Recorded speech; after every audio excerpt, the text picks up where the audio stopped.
To make our ear wires, we're going to be using 20 gauge round dead soft sterling silver wire, and we're going to start out by flush cutting one end of it.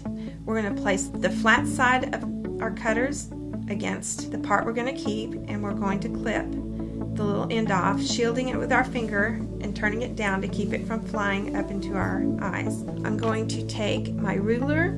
I'm right-handed. I'm going to hold the ruler in my left hand, and I'm going to start out by using a piece of wire that's 2.5 inches. I'm going to place the end of the wire on the 2.5 inch mark, and I'm going to clip, placing the flat side of my cutters toward the part I'm going to keep. I'm going to clip my wire. I'm going to cut another piece of wire exactly the same way using the exact same method. And now you can see I have 2 pieces of wire exactly the same length. We're going to use the small Wubbers bail making pliers, and we're going to wrap a loop around the large jaw. And the way I like to do this is I place the small jaw toward me, the large jaw away from me. I place the wire high in the jaws because it helps prolong the life of these pliers. And I'm going to roll away from me. When my hand gets uncomfortable, I'm going to adjust and roll, continue to roll until my loop is closed. I'm going to take my second piece of wire and repeat the process, putting the wire high in the jaws where it's flush, and begin to roll it away from me. When my hand gets uncomfortable, I adjust the pliers, continue to roll until I have another perfectly round loop. And you can see that I now have 2 loops exactly the same.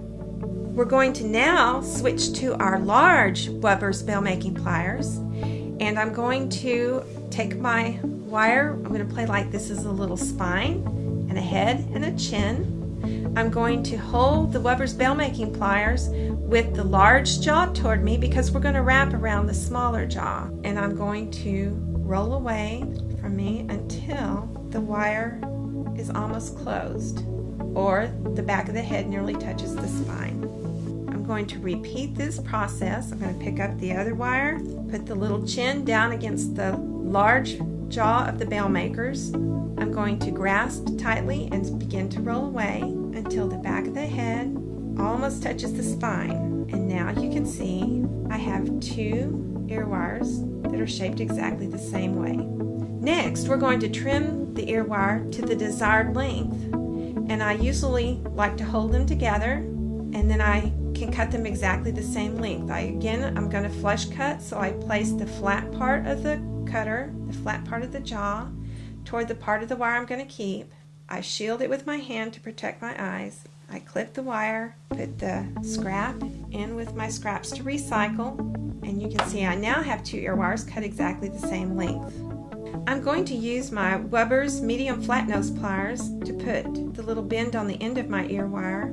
I place the wire flush against the side of the pliers. I'm going to give it a little bend, and you can see now that I have a crook in the end of the wire that will hold it in the ear. I'm going to repeat this with the other ear wire, and the nice thing about the Wubbers medium flat nose is that it does the measuring for me. I place the wire flush against the edge of the jaw, give it a little bend to where it matches the first ear wire, and now you can see I have a perfect set of ear wires that match.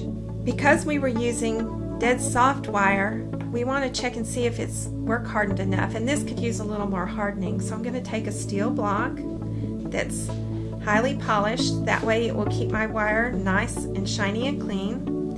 I'm going to place my ear wire on the block and take a rawhide mallet and tap, tap, tap, tap, tap to harden the wire. I'm going to turn the little ear wire around and tap the other end. I'm going to repeat this with the other ear wire.